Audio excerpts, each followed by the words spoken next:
MDG TV, une chaîne Wint pour la cause de Christ.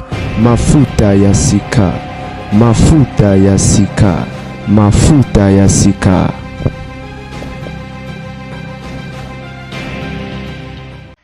Mbote bandeko babolingo, certainement vous allez très bien, moi je vais bien, par la grâce de Dieu. Et Zalinga Wabino, la gardienne du temple, bandeko babolingo na elle, ils se sur les lots. Et bah, tindelinga ilien moko, ya bandeko moko, ya biso, ba congolais, ba tiktoker, ba influenceur, oyo ba eko défendre Moïse Kassongo, et ba tchenga na miniature. Si na ba prévia mamna olo ba c'est Moïse Kassongo. Na lobby e bandeko na ngai. Na TikTok awa. Tout le monde a droit de parler. Tout le monde a droit de faire des analyses sauf moi. Ngaso na lobby na memi ngambu. Mais ba tumsu ba ko loba na ba problème te. Ba ko tchaka songo na miniature, ba ko loba ba ko kosele makambu, boko ya ko défendre te ko justifier te. Mais ngaso na lobby na memi ngambu. Mais maman na yo loba.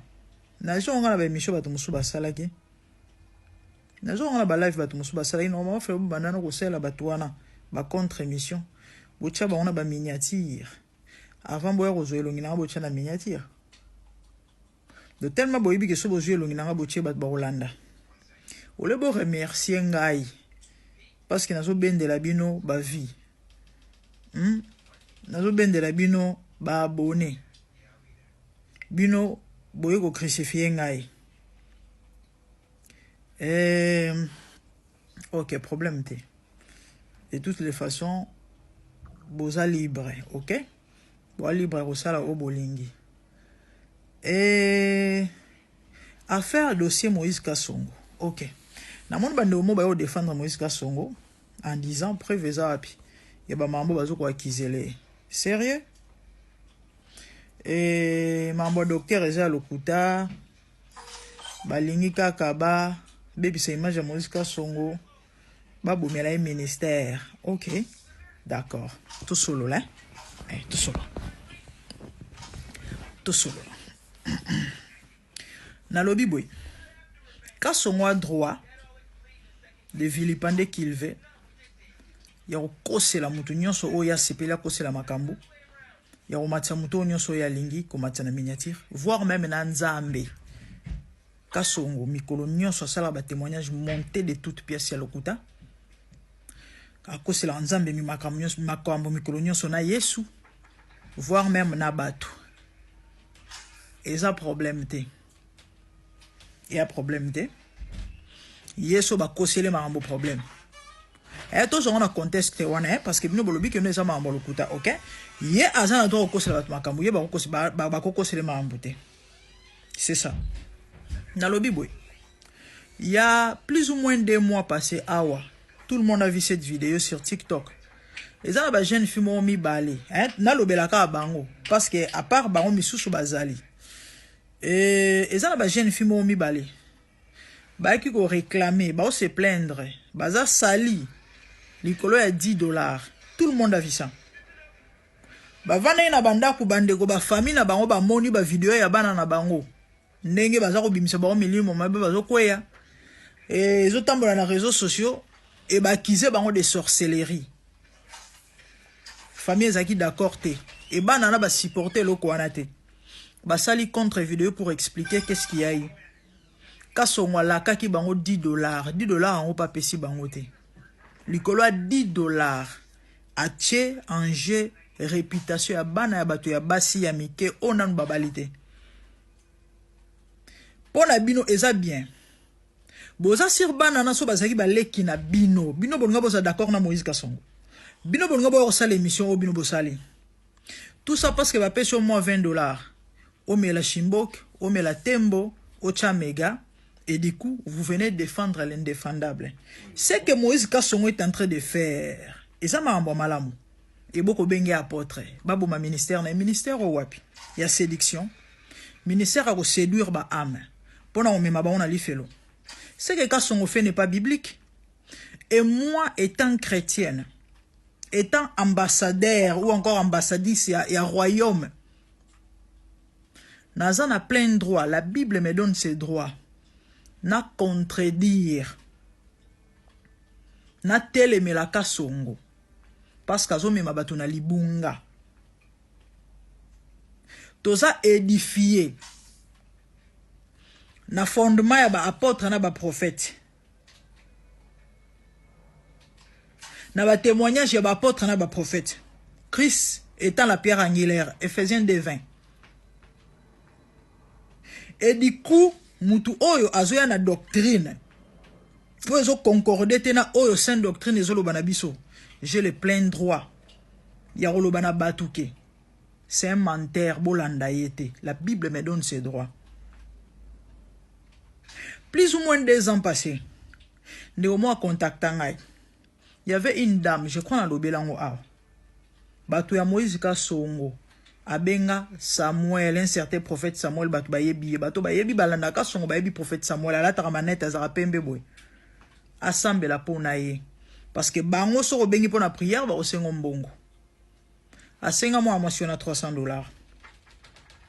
Tuki 400. Maman na kakoli ba yeko suka so na 250. Pona kosenga mbongo azaki tellement mbango. Tanga zwi mbongo, fala ka zwa liboso mbongo va prier. Akero zwa mbongo soki na agence soki wapi. Et comme ba omo bengi na prière, omo refula appel. Maman déclaré papa, mais toyoka na ki kasi olobaki so zwi mbongo sambela po il faut zela. Zela, maman lembi dans ce cas, comme pour sambelité, zongi sambongo nanga. Bon, on est zonga te tilelo. Ba tindelanga dossier wana avec de preuves. Tilelo na ba message wana. Ya conversation ya yena mama wana. Na benga Samuel, na komela ya réponda. Na benga yi. Ayambate. Na sela voice na meko expliquer. Na pesa de kwa na 1 mois. Na bisi na mo sala nzambe lo la yo. Eza dignité, eza ki torote surtout pour la réputation na yo. S'il te plaît, donc c'est la maman va tomber on est surtout pour ressembler la quitter. Na pesa 1 mois na komaka répondre à kate. Na na sala émission live je crois na TikTok. Et c'est que ces gens-là font et mambo malamu hein. Ce qu'ils font là, ils a bien. Bah témoignage monté de toutes pièces qui ne sait pas que au Moïse Kasongo salara ils a manqué on a qui ne sait pas. Car batu oyo ya utilisera pour ba koloba ke no soit disant na zaki na minimum mabe na zaki boy bazo contredire et baza musika te baza na Kinshasa. Pourquoi Moïse apportera ba on plainte te banana basi pourquoi Moïse apportera ba on plainte te.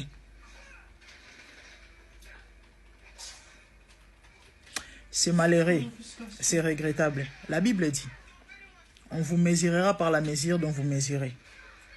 Matthieu 7:2. Quand on attend la Bible mambo soy mambo ya sida na ya baze meza mambo lokuta bakoseli mais ça parce que pas meza na kokosela bat makambo ezala bongo oyo osala bat yomba osala tondi mango ke bakosele makambo tondi mango OK d'accord bakosele makambo bien que mambo beleka songo sala ka ezana bat ba ko contredire avec des preuves que non lo wana lobi eza bongo te to kana yinde ngona te ezala ki tondi melo ko songo par la pona $10 mais to $10 te. Bat bazala aux alentours il y a église à Moïse Kasongo. Ba pesa ba témoignage micro so même na ba commentaire. Comment est-ce que batu ba bunda ka après qu'il te chaque fois. Likolo ba mbongo kabela ba pona ba soi disant témoignage monté de toutes pièces.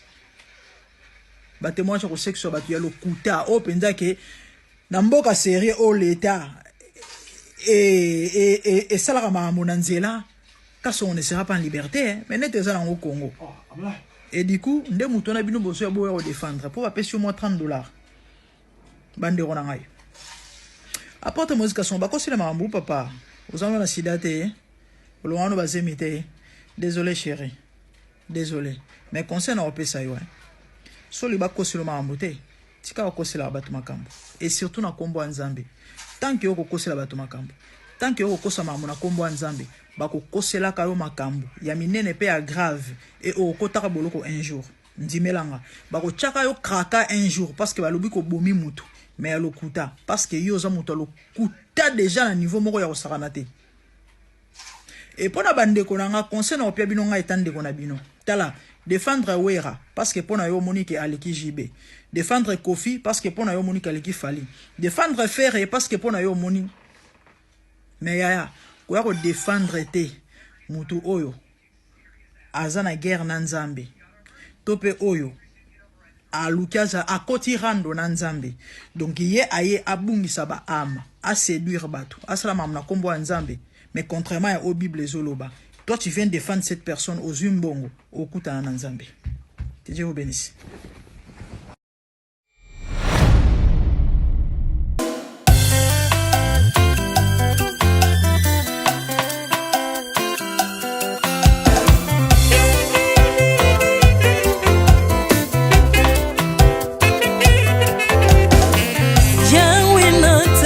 mokili oyo namoni te natangi na histoire ya monde namoni te naluki nayemba pete toze po passer Seigneur, je n'ai pas pris non plus entendu parler oya kokalala yo Yesu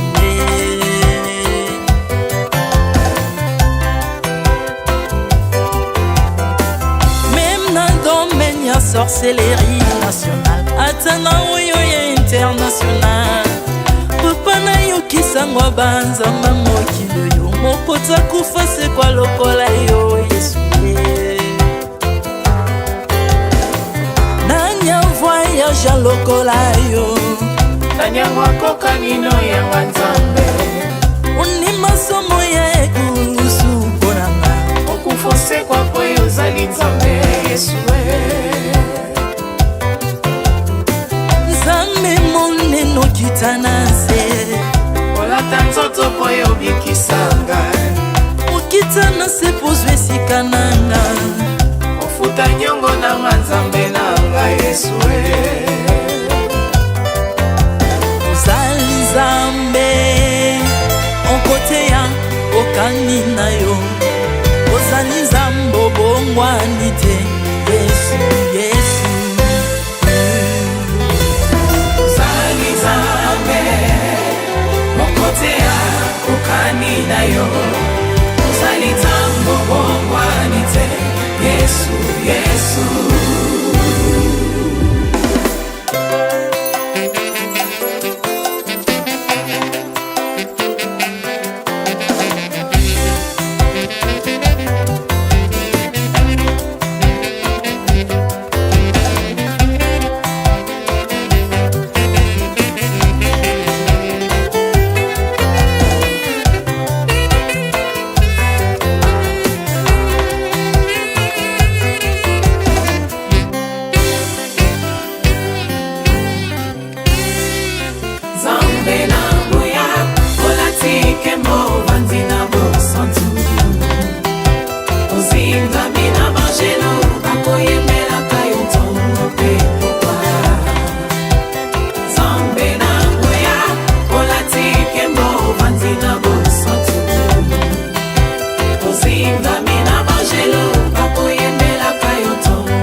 ozali nzambe na bomoi papa ozali nzambe na bomoi yawe ozali konzi oyo esimba bomoi na mpa ozali nzambe oyo abikisa maladi nakokende wapi nzambe soki na yo te likolo evangelo na yo yawe mabele nyotelo na yo ozali nzambe ozali nzambe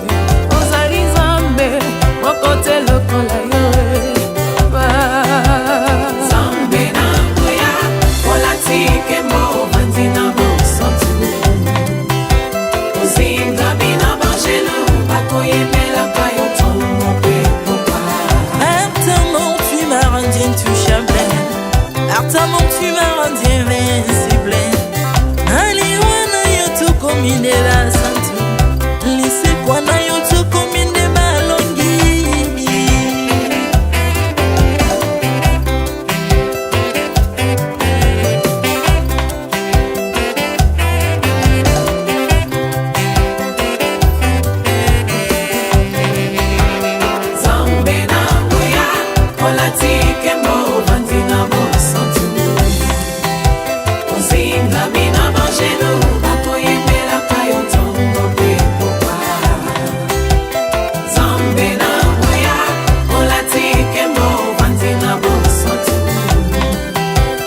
Zinga mina manje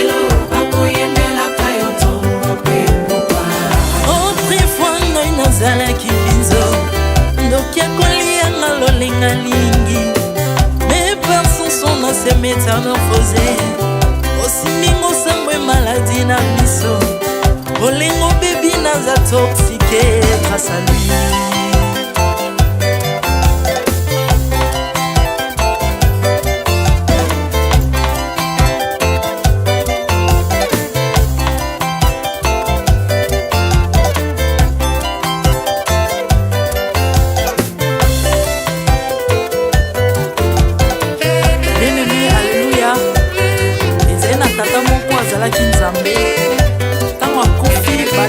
balobi ke non akosekwa konzamba bakristo basekwa alors ko bafacilite lisekwa na ye bakunda ye mutu libanda otanga kolamuka abimake mbala moko mais comme nzambe na biso alinga kokambola gloire na moto te lobi nango na ntongo baya kokuta bangulu basepelisa mutu ya nzambe na bango yango bien aimé bato wana bakoma oyo biso toliaka ngulu te oyo milimo mabe ekotaka na ngulu so bino boliaka ngulu te po milimo mabe ekota na ngulu bomelaka mai te po milimo mabe ekotaka na mai yango tokumisa nzambe po akufa asekwa avandi na loboko ya tata mpona kolinga sele mpona nga na yo jésus